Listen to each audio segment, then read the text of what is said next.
What makes an experience an experience?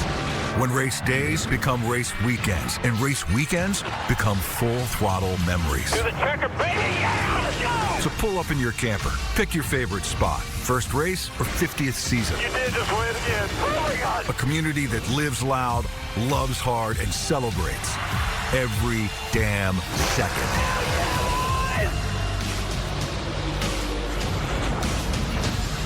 Roll Tide and welcome to Crimson Drive, driven by NASCAR. This is Roger Hoover. Great to be with you from our Tuscaloosa studio today as we get ready for a huge weekend of Alabama baseball at Sewell Thomas Stadium, softball at the Women's College World Series in Oklahoma City. This is a huge weekend coming up for the Alabama Crimson Tide. We'll start our show by taking a look at what's coming up on the program, plus our headlines thanks to our friends, RJ Young.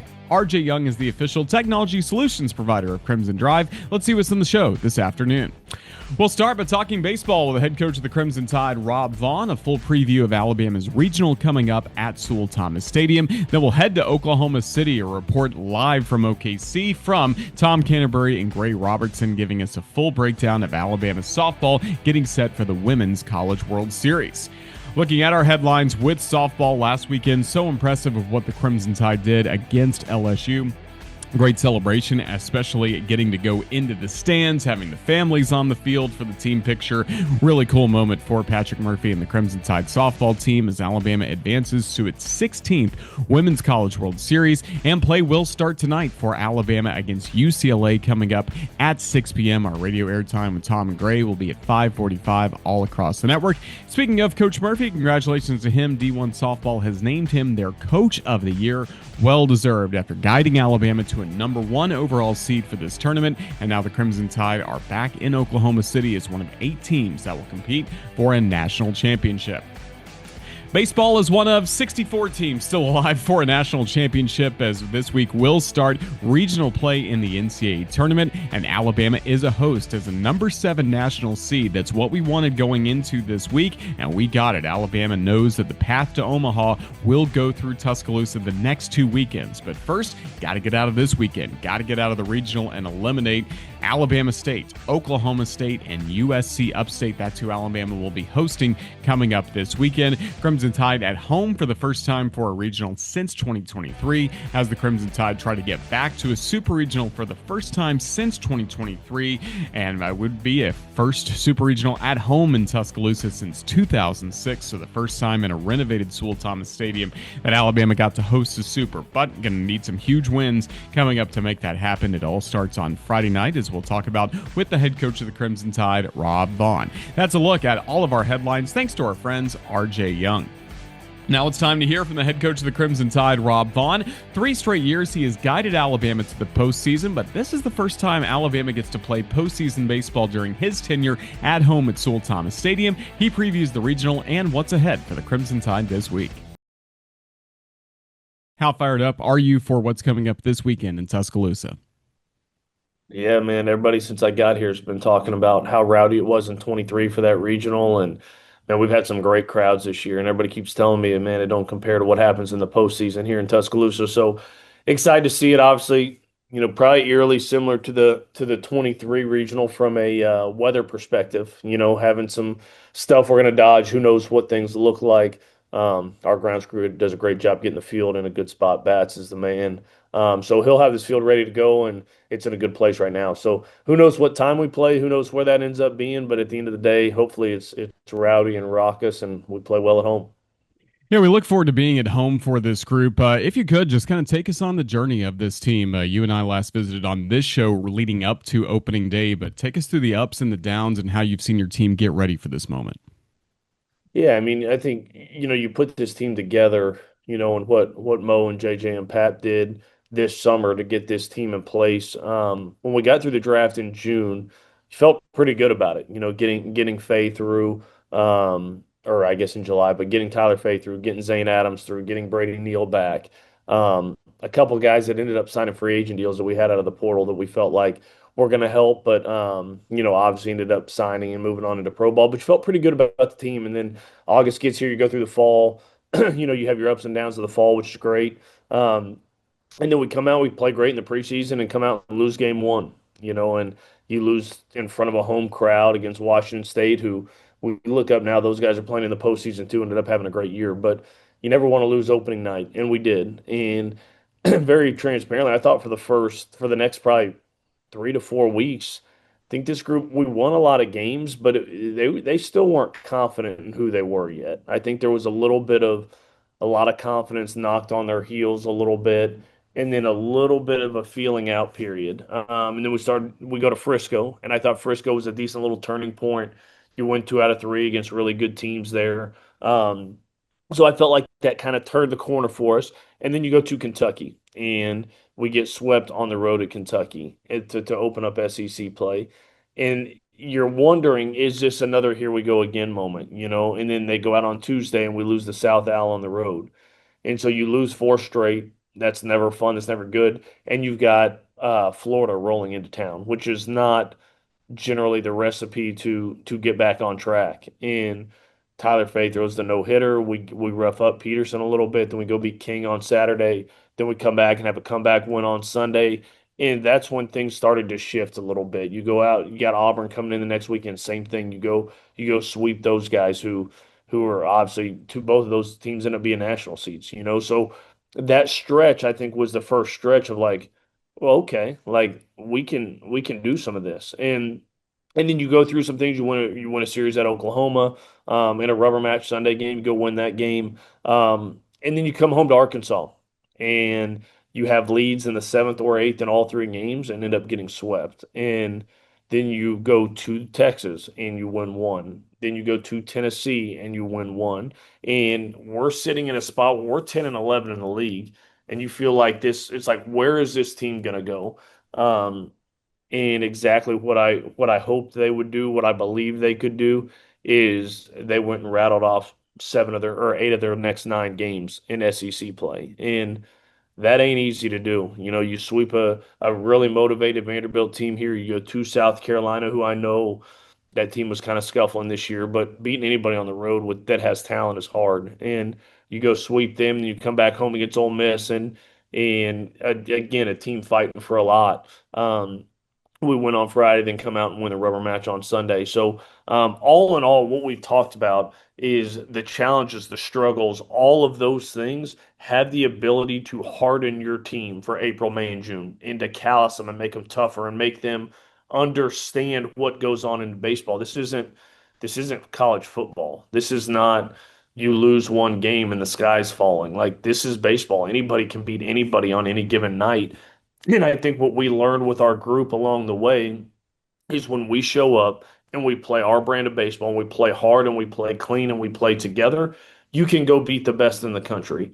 At the same time, when you show up and you don't bring all of those things and you're lackadaisical or you're not focused or you're looking to the next thing, anybody can beat us. And that's what makes college baseball so difficult, is keeping everybody focused and hooked in, and all of those things for 56 games. And for this group to do that, to learn that, to overcome some hard times and stack really good times after that, is pretty special. And so it gives you a chance, man. You're in a situation where you're potentially 5 games away from playing in Omaha, 5 wins away from playing in Omaha, and all 5 of those games potentially happen at home. So, we've set ourselves up in a great spot, but we got to go execute now. Now all the stuff we did in the past is done. I told our guys, like, we brought back the 96 and 2006 SEC champions for the Ole Miss weekend. They don't honor teams that go 18-12 in SEC play and are a regional host. Like, nobody cares if you don't go finish it. So if this group wants to etch their name in Alabama history, it all starts on Friday night and how we progress from there. And I think this group's capable of it. Now we just got to go out and execute and do it. And also looking at those experiences that you mentioned hardened this team, also Alabama's metrics were really good in terms of the RPI and the strength of schedule. Were you really proud of the way that the schedule you laid out going into the season? Are you pretty proud of how it helped Alabama's resume getting into the spot to be a national host? Could that impact how you schedule in the future? Yeah, I mean, it's kind of a page out of the Nate Oates handbook, right? Like the playbook for Nate. Like, that's what they do. And at the end of the day, winning games is awesome early. And it's this balancing act, right? You want your team to play with confidence. The SEC is such a rigorous thing. Man, if you scuffle in those out of conference games and you're coming in and you're unsure of yourself and you're this, the SEC is not going to feel bad for you, and it can be a little tough. But at the same time, I also think we got to figure out what we got. And if we just go line up and play a terrible strength of schedule, we're not battle tested, we're not hardened. Yes, our record may look great. We may be sitting here at 20-1 and everybody's high-fiving each other and we're ranked really high, but we haven't been tested. We haven't been, gone through kind of the ringer.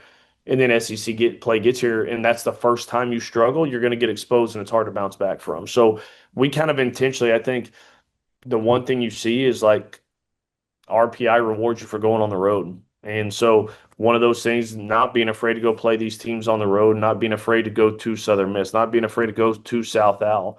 We go to Alabama State, we go to Samford, we go to UAB, playing all these teams, we go to Troy. I think that stuff just prepares you. It gets you guys in an uncomfortable situation. Yes, it helps your resume on paper, but I think more than anything, it battle tests your guys a little more. And that's what's going to be on display, hopefully down the stretch here is a tough group of dudes that are ready for what's coming. Now, what's coming first? Of course, game one so key in regional play, but Alabama State on Friday night. No, two matchups against the Hornets already this season. What do you continue to learn about how that team is playing leading into postseason play? Yeah, Jose's got those guys playing good, man. They've won 8 straight, just won the SWAC tournament. They're a little different than when we played them last. They're running out a few more righties in the lineup, kind of throwing a different guy on Friday nights. I don't know who we're going to see yet. They have the guy they've been running out there most Fridays is kind of low slot righty. He's not going to blow you away with velo, but just a funky, different look. They've got a lefty that they've been running out on Saturdays that can really pitch and do some things. And now both of those guys threw twice last week, so they both threw actually on the Sunday game in the championship game. Both went 4 to 5 innings. I gotta imagine we're going to see one of those two, but you never know. The Baptiste kid threw against us here to start, and man, gave us fits for about 5 innings here back in March. So who knows if they go that route with him? Trying to play a hot hand there. So we'll see kind of how they stack up. But the one thing I know is that team has earned the right to be here, man. They went and won their conference tournament. They won 8 games down the stretch.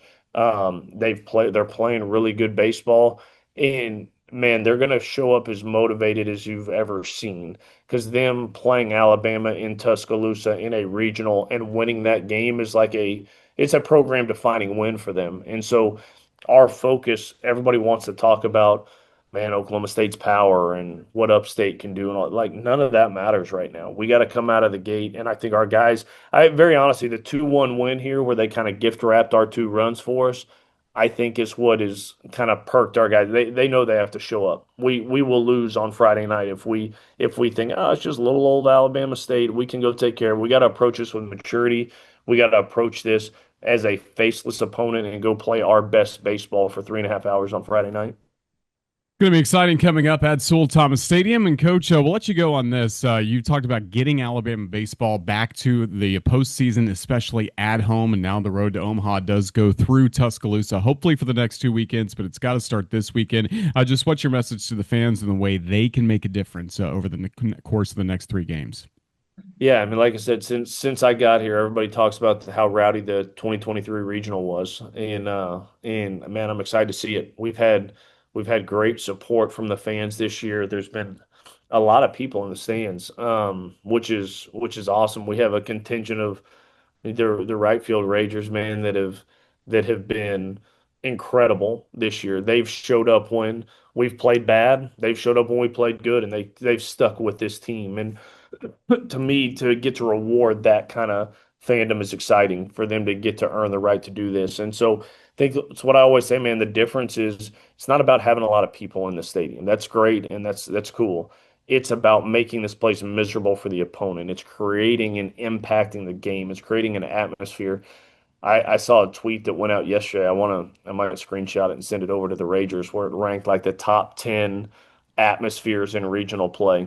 Sewell Thomas was not one of those 10, so it's time to prove that group wrong. And so our guys have rung the bell, man. We knocked the wall down at one point in the year because they were so fired up. We built incredible beer walls out there. I think it can be a lot of fun this weekend. So, man, it's going to be interesting with some weather. Obviously we're scheduled to go off on time, and that can all switch, that can all change, and we as a team are going to be mature enough to walk through that. And man, I don't care if we start this game at 11 o'clock at night or 9 a.m. in the morning. We need this place absolutely rocking. And I think these players deserve it. The kids deserve it. And man, they want to be a part of postseason baseball to continue. They want to be a part of a super regional next year. Man, go do their part in helping us get there. We can't wait. Well, Coach, thank you so much for the time here on Crimson Drive, driven by NASCAR. We look forward to seeing you at the ballpark this weekend, then hopefully back on the show next week to take a look at Super Regionals. But always appreciate your time. Best of luck. Roll Tide. Yeah, appreciate you, Roger. Roll Tide. What makes an experience an experience? When race days become race weekends and race weekends become full throttle memories. To the checker, baby! Yeah, let's go! So pull up in your camper, pick your favorite spot, first race or 50th season. You did just win again. Oh my God! A community that lives loud, loves hard, and celebrates every damn second.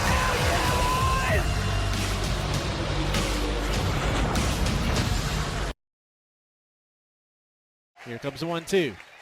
Swing and a miss. Strike 3.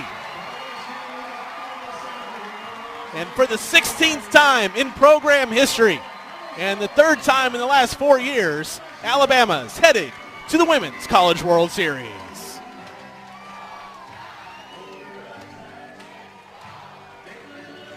Dog pile in front of home plate.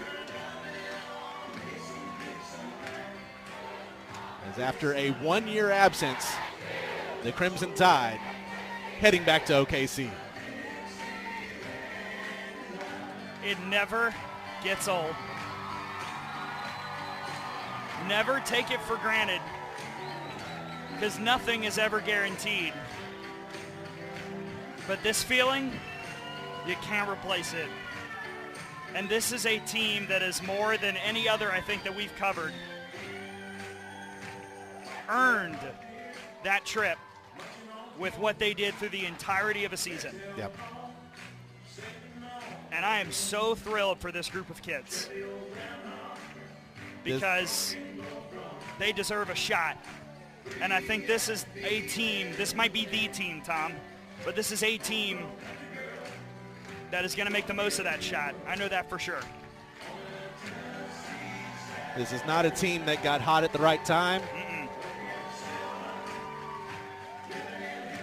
It's a number 1 seed for a reason. Best of luck to the Crimson Tide this weekend as Alabama hopefully is on a path to the Men's College World Series in Omaha, Nebraska. We already know that softball is at the World Series in Oklahoma City, and that's where we check in now with our broadcasters, Tom Canterbury, Gray Robertson, giving you a breakdown of what's coming up for Alabama and OKC as the World Series starts tonight against UCLA.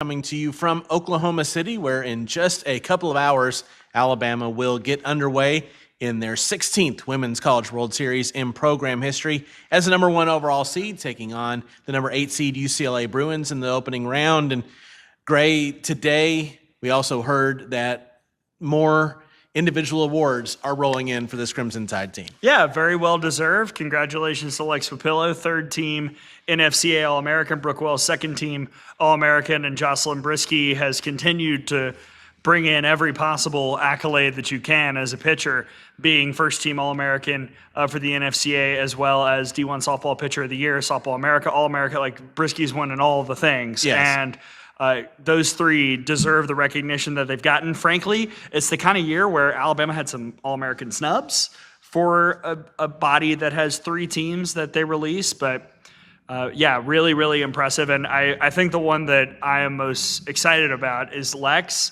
I feel really happy for Lex. This is something that, you know, she's been gunning for her entire career, and to not only get that accomplishment as she's accomplishing a lifelong dream of playing in Oklahoma City is really, really awesome. So thrilled for her, thrilled for all the ladies, but yeah, just more good press for the Crimson Tide.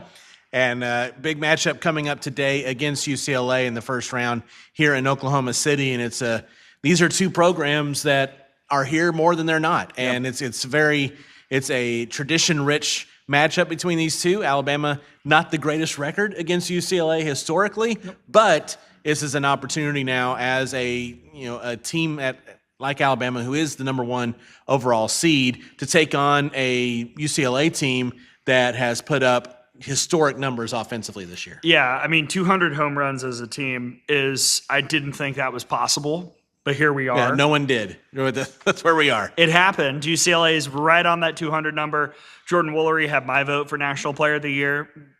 We voted for Softball America. Nobody at the USA organization asks me about that. Megan Grant, a lot of people think she got robbed of Player of the Year. She was the top 3 finalist. So you've got the 2 best bats, you could argue, in the entire country, and then a program that knows what to do. They've been here before. They understand the stage. If you look at the lists of the current teams in the World Series who've been here the most, this is 1 and 2, UCLA and Alabama. And the Bruins just have that win in OKC nature baked into their DNA, and so does, frankly, Alabama. So right. it is an interesting dynamic, especially when you juxtapose that with, let's say, the game after, where you've got Arkansas, who's here for the first time, and Nebraska, who's here for the first time in over a decade. It's just kind of fitting that the bracket broke like that, and it should be a really interesting game between these two because the styles are so different. And we don't have the lineup, so we certainly assume that Jocelyn Brisky will be the starter for Alabama. So you have Brisky, who has been named the pitcher of the year by multiple publications, first team All-American, going against that UCLA offense, which is going to be just a marquee matchup for the entire day here in OKC. Yeah, and it's all about pitching with no fear. No fear if you make a mistake. That's okay. Go at it the next time, but don't be so afraid that you're going to make a mistake that you make one. Yeah. If they hit a good pitch, they hit a good pitch. But if Brisky just does what she's done all year, which is pitch with confidence, pitch with composure, not panic when somebody gets on base or when something might be going wrong, she's going to be just fine. This is a very talented UCLA team. We are looking to see if Kanaya Bragg is available. That injury happened very late in game 2 of the UCF Super on a swing, on a foul ball. And I'm not quite sure what her status is. We'll find out, hopefully, once first pitch rolls around. But yeah, I mean, this is, the popcorn moment. I mean, there are a couple on day 1, but the biggest for me is Jocelyn Brisky, who I think right now is the best pitcher in America, against the 2 best hitters in America. That's why we play this game. That's why this event exists, for matchups like that. And a lot of times when we go into matchups talking about this, it ends up being the opposite side that really makes the difference in the ball game. So what will Alabama's offense need to do against the UCLA pitching staff, who we certainly assume we know who the starter is going to be there? Yeah, Taylor Tinsley's getting the ball. If you're watching this and Taylor Tinsley isn't pitching, something has gone horribly wrong or horribly right. And we say that because first off, 3 pitchers are making the board, just 3. Normally, I've got 5 or 6 from teams on there that I'm scouting. I've watched 3 for this game. And UCLA is the only team in the field where everyone who plays them knows who's going to get the ball. Every single person. Doesn't matter when they play them, first game, second game, last game, whatever. Taylor Tinsley's pitching. And so for Alabama, the biggest key, like you asked, is executing the plan, because we know they're prepared. They have had all week to prepare for Taylor Tinsley. They don't have to sit there and go, who's going to start? We have to get ready for this, this, and this. Mm-hmm. You prepare for the arsenal that Taylor Tinsley provides, which is vast. Lots of things that she can pitch at you, but Alabama needs to just execute the plan. If they do that, they're going to be just fine. I mean, really, for me, on paper, this feels like it's going to be a tussle, but in actuality, whether this is a tussle or not depends on how well Alabama executes. If Alabama plays at a high level, I'm fairly confident they will win this game, perhaps a little comfortably, maybe. Yeah. And then, as we mentioned, regardless of the winner or loss, Alabama's going to play either the winner or the loser of the next matchup that's coming up this evening, which is going to be Arkansas and Nebraska, an Arkansas team that Alabama saw in the SEC tournament and also beat 2 out of 3 during the regular season, and a Nebraska team who Alabama has not played since 2013, I think it is, or 2014. Yeah, because Nebraska made the World Series in 2013. 2014, they came to Tuscaloosa for Supers, and Alabama beat them, and Nebraska has not been back to Oklahoma City since. But they do have the National Player of the Year. So it's going to be an interesting matchup, whichever way it falls. Look, for me, the game I can't wait to watch tomorrow, besides our own, and listen, viewers and listeners, please tune into the radio broadcast. Arkansas, Nebraska is relentlessly interesting because you've got Jordy Fromm leading the way in the circle for the Huskers. If you want somebody who has OKC experience in this field, the answer is her. Yeah. She knows how to do it. She knows how to win here. She's been the most outstanding player. It wasn't at Nebraska, but it was at Oklahoma, but she knows how to do it. And she's arguably pitching and hitting with more confidence now than she even did at OU because she's at the tail end of her career. It's all led to this. That's kind of how it feels. And then an Arkansas team that's run-ruled everyone they've played in the NCAA tournament. Like not even a close competition. They have destroyed everyone who's been in their path in the NCAA tournament. So fun matchup, very different matchup for Alabama. You've got the familiarity of Arkansas, if that's your opponent, in game 2 of this World Series versus kind of the wild card nature of Nebraska because you kind of know what they're going to do, but you don't know the order in which they're going to do it, depending on if they start Fromm, bring in Jensen, start Jensen, bring in Fromm. So I mean, that is just an awesome game. I would recommend everyone listening to please stick around and watch that one because it might be the best game of the day. Yeah, so we have Alabama taking on UCLA here later on today. It's at 6 o'clock first pitch, 5:45 the airtime on the Crimson Tide Sports Network.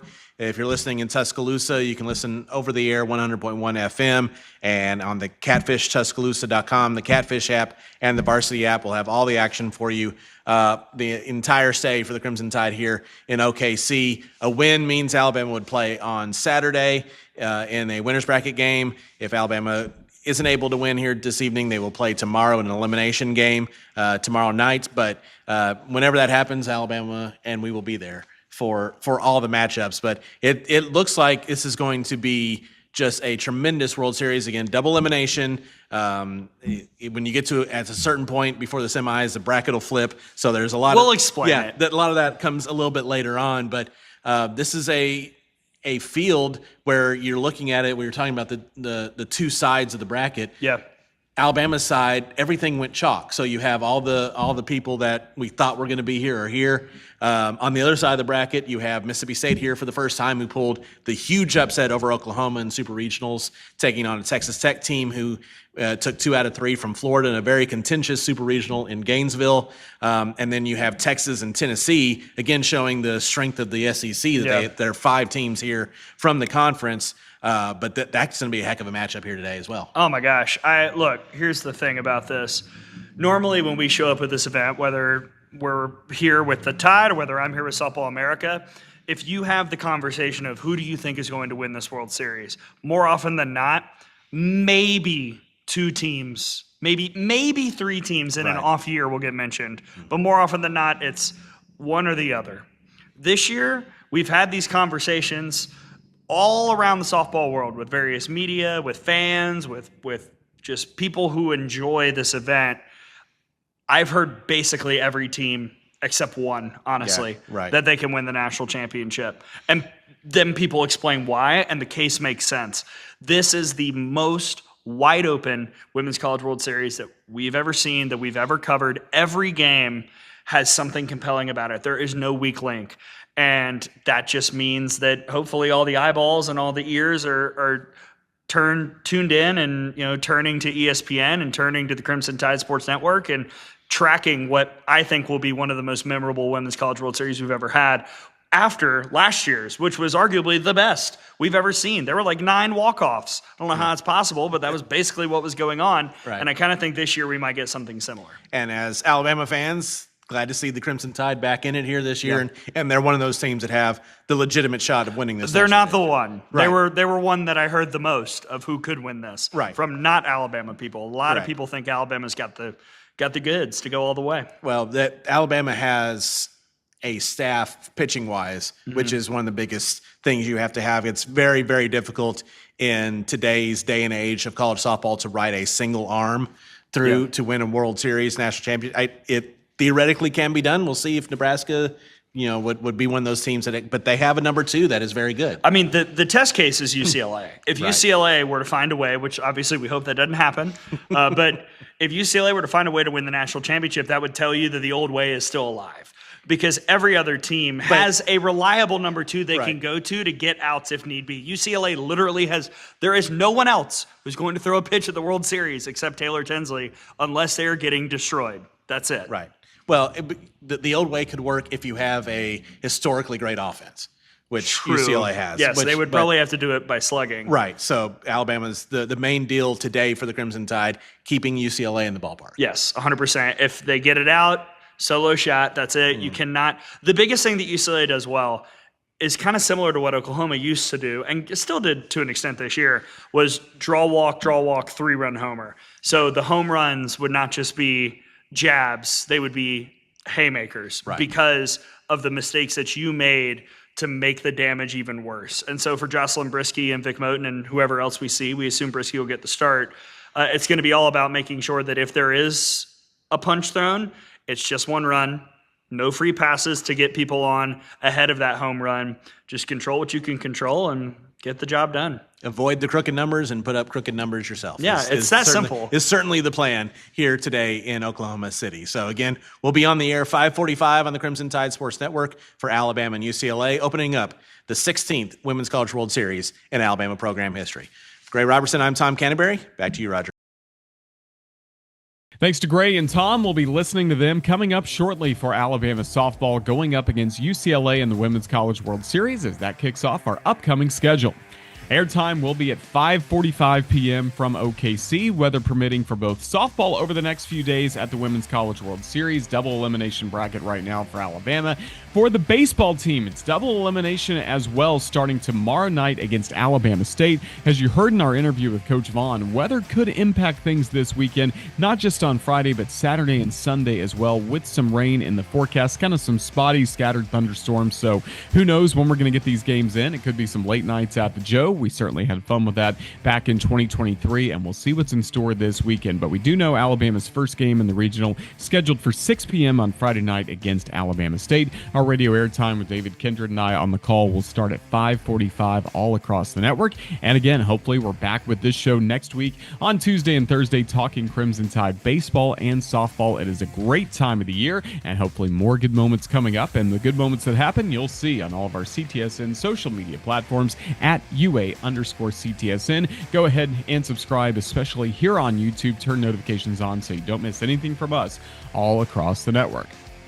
It's going to wrap up this busy Thursday edition of Crimson Drive, driven by NASCAR. Huge thank you to Rob Vaughn from the Crimson Tide baseball team, previewing our regional coming up this weekend, as well as Tom and Gray with their outstanding work from Oklahoma City. We know they're already eating well out at OKC, having gone to Cattleman's Steakhouse. Hopefully several trips to Cattleman's still coming up for the boys coming up this weekend, but we look forward to listening to them for Alabama softball.